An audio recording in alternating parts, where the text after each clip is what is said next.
Assalamualaikum warahmatullahi wabarakatuh. Kami dari kelompok 2 akan menjelaskan tentang analisis laporan keuangan. Dan kelompok kami beranggotakan pemateri pertama ada Robiatul Maulidia, NIM 117, pemateri kedua saya sendiri Sofia Naziha, NIM 017, dan pemateri ketiga ada Irodatul Hasanah, NIM 084. Baik, untuk pemateri pertama Robiatul Maulidia, kepadanya dipersilahkan. Assalamualaikum warahmatullahi wabarakatuh. Perkenalkan, saya Robiatul Maulidia dengan NIM 117. Di sini saya akan menjelaskan tentang pengertian analisis laporan keuangan. Analisis laporan keuangan adalah kegiatan menganalisa laporan keuangan. Definisi menurut Meyer, analisis laporan keuangan adalah analisis mengenai dua daftar yang disusun oleh akuntan pada akhir periode untuk suatu perusahaan.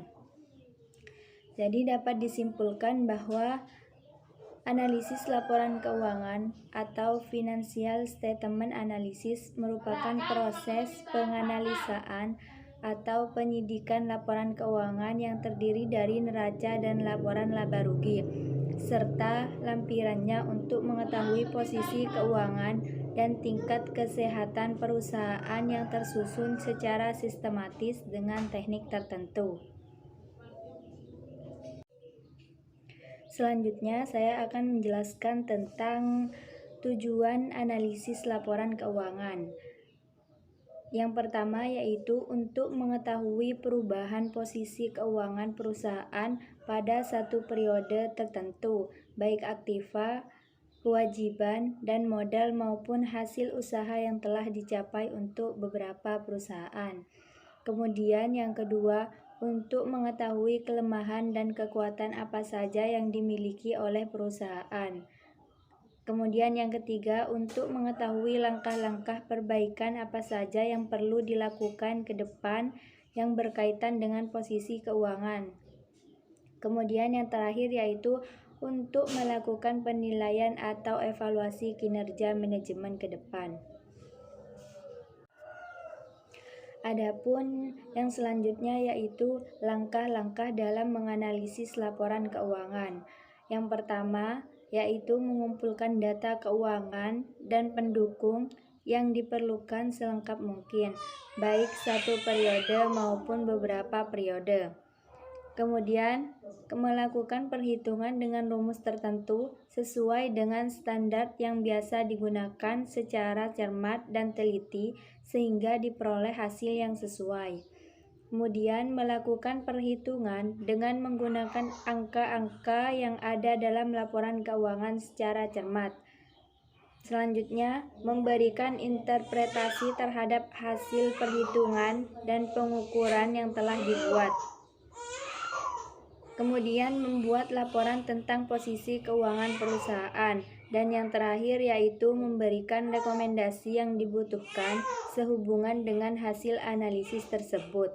Mungkin hanya itu saja penjelasan dari saya, kurang lebihnya mohon maaf. Saya kembalikan ke moderator. Assalamualaikum warahmatullahi wabarakatuh. Perkenalkan, nama saya Sofia Naziha, NIM 017. Di sini saya akan menjelaskan tentang macam-macam metode analisis laporan keuangan. Yang pertama ada vertical analysis. Vertical analysis ini cara membaca metode tabel vertical analysis ini dengan cara mencermati tabel yang horizontal data perusahaan itu. Misalnya memberikan data historis persentase komparatif secara vertikal dari 2 atau 3 tahun annual report. Jadi yang kedua itu horizontal analysis. Cara analisis financial statement dengan melihat persentase perubahan dalam instrumen financial statement pada periode tertentu.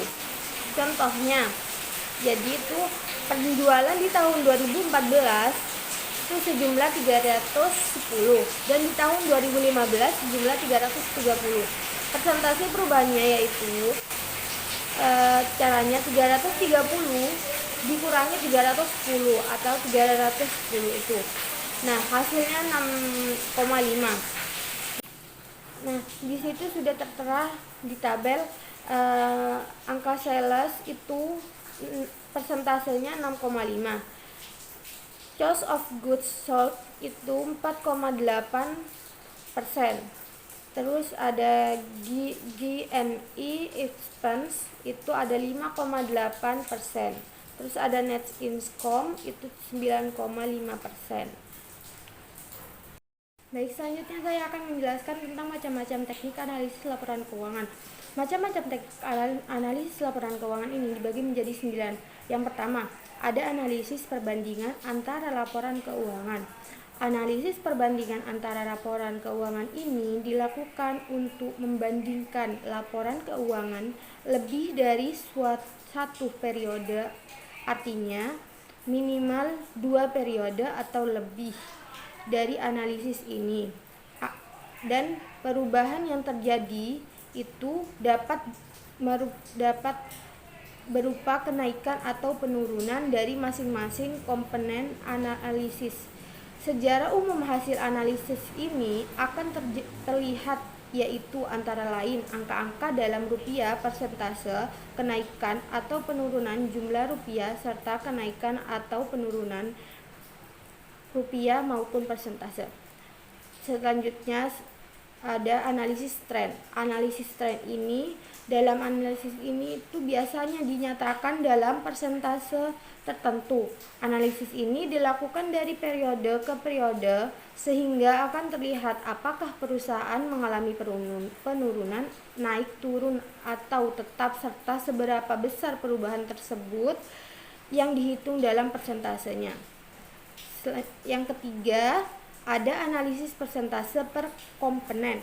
Analisis persentase per komponen ini analisis yang dilakukan untuk membandingkan antara komponen yang dalam suatu laporan keuangan, baik di neraca maupun laporan di laba rugi. Analisis ini dilakukan untuk mengetahui persentase investasi terhadap masing-masing aktiva atau terhadap total aktiva, struktur pemodalan, serta komposisi biaya terhadap penjualan. Yang keempat, ada analisis sumber dan penggunaan data. Analisis sumber dan penggunaan dana ini yang dilakukan untuk mengetahui sumber-sumber dana perusahaan dan menggunakan dana dalam suatu periode,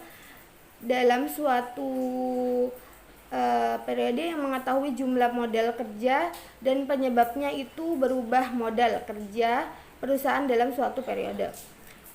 Selanjutnya, yang kelima, ada analisis sumber dan penggunaan kas.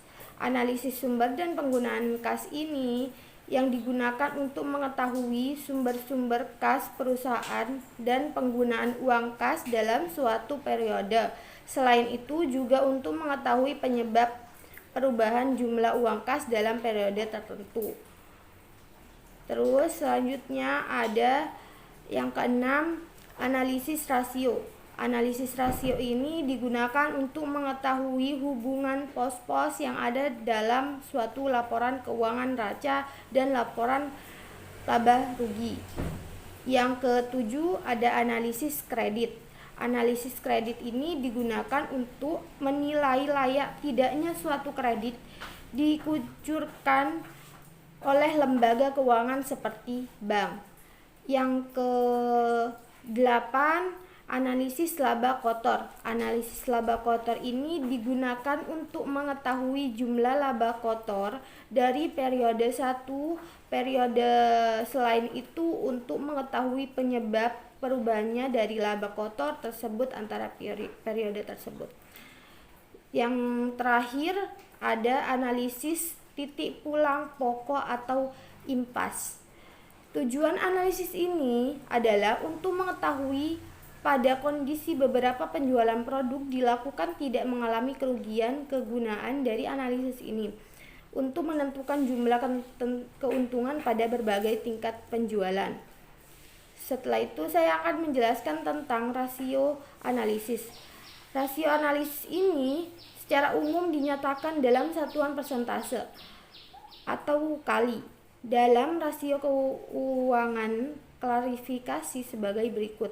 Yang pertama, rasio likuiditas. Yang kedua, rasio solvabilitas. Yang ketiga, rasio return on investment. Yang keempat, itu rasio pemanfaatan aktiva. Yang kelima ada rasio kinerja operasi. Yang terakhir ada investor. Selanjutnya saya kembalikan ke pemateri selanjutnya. Selanjutnya pemateri ketiga, Irodatul Hasanah, kepadanya dipersilahkan. Assalamualaikum warahmatullahi wabarakatuh. Terima kasih moderator atas waktunya. Di sini saya akan menjelaskan tentang laporan keuangan perbandingan. Nah, dalam melakukan analisis laporan keuangan dengan menyajikan laporan keuangan secara komparatif, contohnya itu 2 tahun, 3 tahun atau lebih, dengan menyajikan laporan secara komparatif ini yang akan kita dapatkan yaitu kita akan mendapatkan gambaran mengenai pergerakan dan kecenderungan serta memberikan arah yang berharga dalam rangka memprediksi masa depan dan juga keuntungan yang akan didapatkan. Nah, selanjutnya di sini saya akan menjelaskan tentang analisis perkembangan atau tren. Nah, analisis perkembangan ini merupakan bentuk analisis laporan keuangan dengan metode horizontal. Nah, analisis ini mendeskripsikan kecenderungan perubahan suatu pos laporan keuangan dari beberapa periode. Selanjutnya, pada teknik analisis ini, data laporan keuangan dalam beberapa periode itu dinyatakan dalam satuan presentase atas dasar tahun dasar.